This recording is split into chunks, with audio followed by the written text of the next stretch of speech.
categories of men that helps you fulfill vision. We call them helpers of destiny. Number one, let's begin with midwives. Midwives are a group of people that helps you to bet the vision. If you study Luke chapter 1, when the angel spoke to Mary, she went to the hill country of Judea to find a woman called Elizabeth, and she stayed with her for months. She prepared her to bring that child out. In fact, from the first salutation that Elizabeth gave Mary, the baby in her womb leaped for joy. There are some persons today that are disfigured, not because they were born so, but the midwives that brought them out dislocated their shoulders, dislocated their ankles, and all their lives they were handicapped because they met the wrong midwives. This is why if God gives you a vision, one prayer you should pray is to help you find people who will steward it. Midwives are experts of discerning the brightness of your vision when it's in this crude state. Those days, if you gave us microphone, all kinds of garbage is what you see. But there were people who saw us and said, no, under this arrogance there's fire. Under this impatience there is wisdom. And so they managed us. Meanwhile, their platforms were not big. So our errors were not so consequential because much people didn't even know them. But God used that season to teach us so many things that became the platform for our vision. Identify midwives. They are the first people to encounter your vision. When it's in its crude state, when nobody is celebrating it, there'll be one pastor, there'll be one man somewhere that said, but this guy is zealous.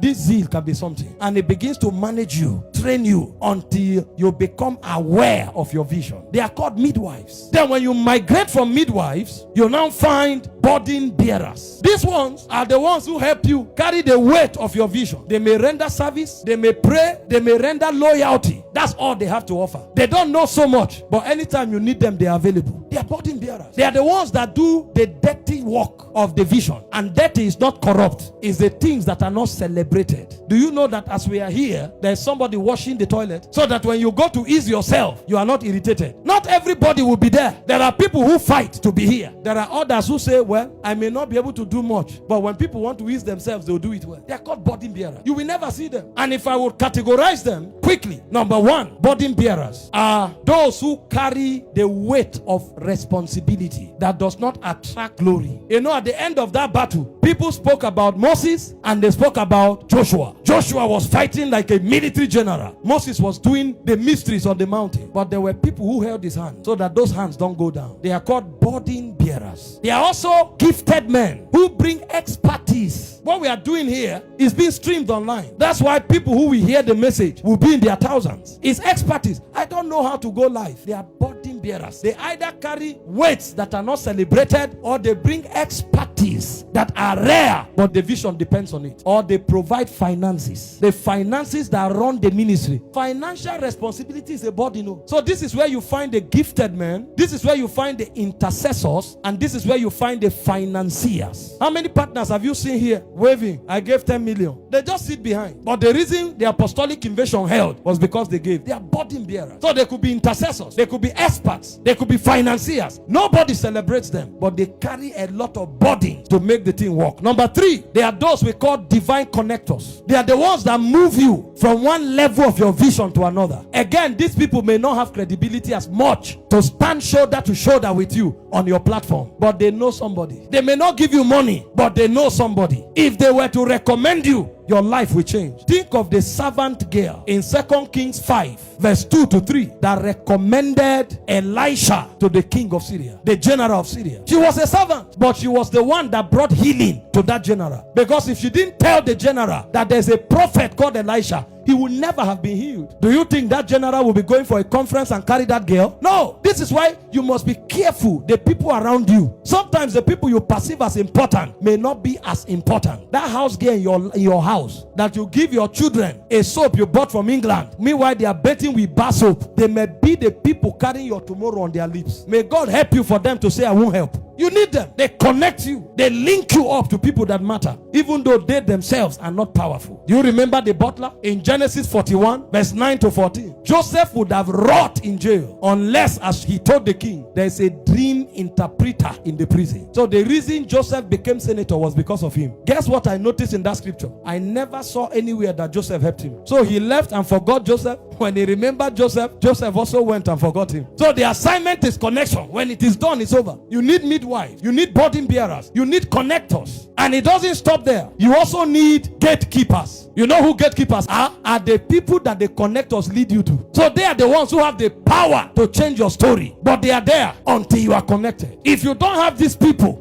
you may struggle or your manifestation may be delayed. When you read the Bible, you'll find some of them. Pharaoh was a gatekeeper. All the fulfillment of prophecy on Joseph's life depended on Pharaoh. All those 11 stars he saw, the sun, the moon bowing to him. If Pharaoh is not there, they won't happen. So the prophecy was in the hand of Pharaoh. He's a gatekeeper. Every destiny will require people at certain levels that when the connectors bring you to knock, they will open the door and say, come in. They are the ones that give you a seat on the table. They are gatekeepers. You need them. This is how God planned our lives so that we will have humility. Do you now see that no matter the height where you are, you can't brag? Because that height, somebody linked you and somebody gave you a seat there. So no matter how powerful you are, there was once upon a time when you stood until they said sit down. Gatekeepers. God brings them. Nehemiah had Artaxerxes who gave him resources to build the walls of Jerusalem. Esther had Ahasuerus who made her queen. The virginity would have been useless. The favor would have been useless except as there was an Ahasuerus that says from today your status is a queen. So you need them, from midwives to burden bearers to connectors to gatekeepers. And that's not all. You now need destiny challengers. These ones, we call them catalysts. They are the ones who provoke you to shine in your manifestation. Because there is a tendency of relaxing when you have been given a seat. So there are certain men, either by inspiring you or by opposing you, they push you to your best. So there are certain oppositions that is a blessing. There are some people that the day you came, they mocked you. How did this one get here? They looked at you and said you will never succeed, and something rose inside you. You'll say, I won't succeed. My God will prove you wrong. And because of that, you became deliberate about your destiny. And there are certain other people who are not opposing you, but when you came into the room, you thought you were a star. Then you now heard their story. You came, you have won 5,000 souls in 1 year. The last crusade you went, 2 blind eyes opened. They now brought you among the healing evangelists. So the first meeting they called, the person taking announcement, they now said, well, he won 6 million souls in the last 1 year. So you now begin to check 6 million and 5,000. You discover you are a dot in the ocean. And they now said the last crusade he went, when he entered the stadium, 7 cripples stood up before he started preaching. You and your 2 blind eyes, you will put it in the pocket and say, Lord, show me your power. Where is the secret of the miraculous? So they inspire you for more. This is why you need mentors. Anybody who has arrived will vanish like a shooting star. What keeps that fuel brighter and brighter, burning higher and higher, are destiny challengers or destiny catalysts. And then finally, you have those we call prophetic covering. When you rise, you will know that you need men. David had Samuel. When Saul wanted to kill him, there was a time when he ran to Naioth in Ramah. When Saul pursued him there, the Bible said they tore his garment and prophesied naked from night till morning. They are covering. Paul said, when I leave you, he said, grievous wolves will come to make disciples after themselves. This is why Hebrews 13:17 says, obey them that have rule over you. He said, for they watch over your soul. He said, when they give account for you, let them do it with joy, for it is profitable unto you. There are men who gives account for men. You'll be greatly mistaken to say we are all equal. In salvation we are equal, but in kingdom we are separated to cadres. Do you know why many never fulfill purpose? Either through foolishness or through arrogance. If you allow any of them, it will rob you of destiny. I'm not saying pursue everybody and surrender your life to them. No, only Jesus will be Lord. But you know what? Jesus sent Paul to Ananias. He said, go into the city, you shall be told what to do. In your prayer, trust God to lead you to somebody who will mentor you, who will teach you, who will guide you. Some of them will remain permanent in your life. They are pillars. Others will be transient. They will be relevant for certain seasons. You need both of them. When the season is over, you will know, you will move.